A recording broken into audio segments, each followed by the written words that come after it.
Jadi, kita sekarang berada di Kota Formosa. Kota Formosa telah dibina oleh Portugis baik sahaja berjaya menawan Melaka pada tahun 1511. Formosa terletak di Bandar Hilir Melaka bersebelahan replika Istana Kesultanan Melaka dan Gereja St. Paul. Ia merupakan seni bina Eropah tertua yang masih tinggal di Asia. Saya tarikan pertama. Jom masuk.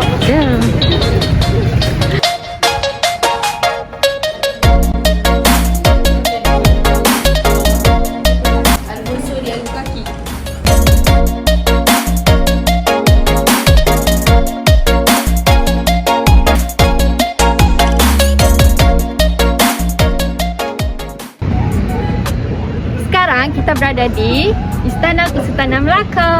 Okey, bangunan muzium ini merupakan replika istana semasa pemerintahan Sultan Mansur Shah. Jom. Istana ini mempunyai bumbung bertingkat dengan bumbung pertamanya adalah yang terpanjang iaitu berukuran 246 kaki panjang dan 41 kaki lebar. Ia diperkuatkan dengan 4 batang tiang seri di samping lain-lain songkongan. So, inilah luaran Istana Kesultanan Melaka. Jom kita masuk. Antara pameran yang menarik di muzium ini ialah diaroma balai rong seri, bilik beradu, pertarungan hang tuah dan hang jebat dan bahan-bahan pameran lain seperti senjata, pakaian tradisional, seramik dan alatan tembaga.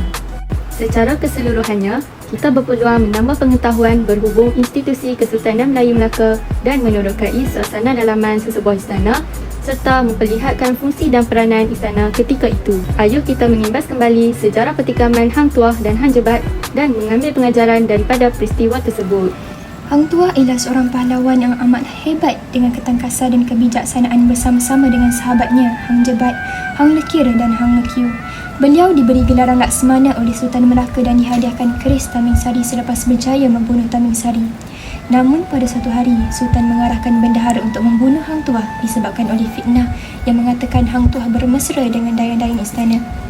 Tetapi, Hang Tuah tidak dibunuh, sebaliknya disembunyikan di hutan. Disebabkan oleh sikap Hang Jebat yang setia kawan, beliau yang telah dilantik sebagai Laksamana dan dianugerahkan keris Tamim Sari oleh Sultan telah menderhaka dan ingin membunuh Sultan. Selepas Sultan mendapat tahu bahawa Hang Tuah masih hidup, Hang Tuah dititahkan untuk membunuh Hang Jebat. Malangnya, Hang Tuah sanggup membunuh sahabat karibnya sendiri dan membantu Sultan yang pernah ingin membunuhnya disebabkan oleh fitnah yang beliau tidak lakukan. Ada dari atas tu boleh nampak satu negeri Melaka. Selamat datang ke Bukit St. Paul. Di Bukit St. Paul terletaknya Gereja St. Paul yang merupakan sebuah runtuhan gereja dan ia telah dibina oleh seorang kapten Portugis bernama Duarte Coelho pada tahun 1521 dan ia menjadikan bangunan gereja tertua di Malaysia dan Asia Tenggara. Di Bukit St. Paul ini anda dapat melihat pemandangan Kota Melaka dari tempat tinggi secara percuma. Okey, kawan-kawan kita tengok. Okey tak semua? Semua keberatan dah. Di dalam gereja ini, anda akan melihat batu-batu yang tersandar di tepi dinding, namun ianya bukan sebarang batu biasa kerana ia merupakan batu nisan orang Belanda dan Portugis. Di tengah-tengah gereja ini, anda akan dapati sebuah lubang yang ditutupi dengan jaring besi. Ini bukan telaga atau pedegi, namun ia merupakan kubur sementara untuk Francis Xavier dan hanyalah tinggal lubang semata kerana mayatnya telah dihantar ke Goa, India. Patung putih di luar gereja ini merupakan patung Francis Xavier yang dibuat pada tahun 1951. Mari kita mendengar sedikit tentang penerangan Bukit St. Paul ini dari seorang pelukis yang dikenali sebagai Encik Ben Melaka. Boleh tak abang ceritakan sejarah bangunan? Kalau ni sejarah ni, kalau sebetul asalnya daripada zaman Portugis ni, tempat ni gereja. Dibina sebagai gereja lah. Lepas dibina sebagai gereja tu, datang pula orang Belanda pula, dia ubah jadi tanah perkuburan pula. Kurun ke-16. Kurun ke-15 dia lah gereja.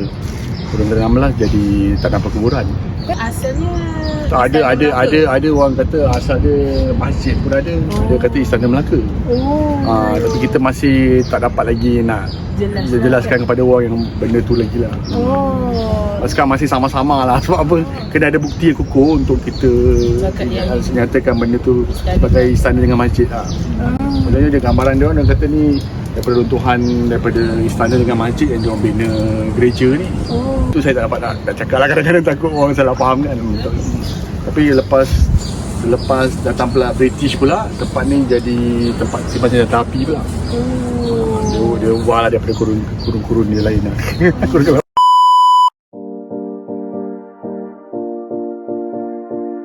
Kita berada di Memorial Hari Kemerdekaan. Nama ini adalah menunjukkan ciri-ciri dan unsur-unsur penjajah British kita. Memorial ini telah dirasmikan oleh Tunku Abdul Rahman Putra pada 31 Ogos 1985.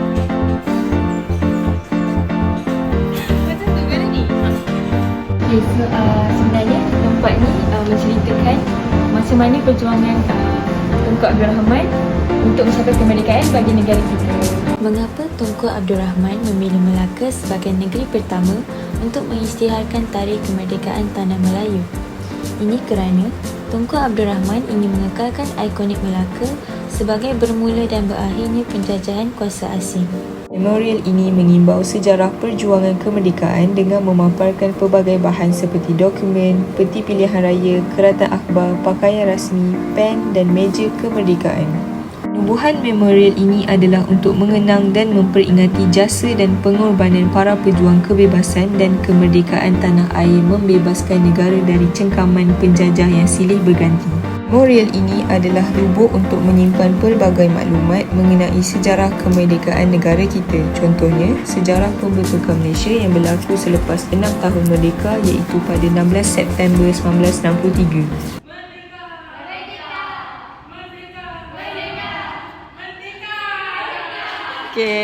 Kesimpulannya, melalui lawatan ke Melaka ini, kami menyedari bahawa sebagai rakyat Malaysia, kita perlulah menghargai jasa pemimpin negara dalam usaha mencapai kemerdekaan negara. Pemimpin-pemimpin ini telah menabur bakti kepada negara dan telah berkorban masa, harta dan nyawa untuk memerdekakan negara kita. Akhir sekali, lawatan ini dapat memupuk semangat patriotisme di dalam diri kami. Sekarang kita dah habis dah segala perjalanan kita, segala lawatan kita dalam projek Cintakan Negara. So, saya daripada sana.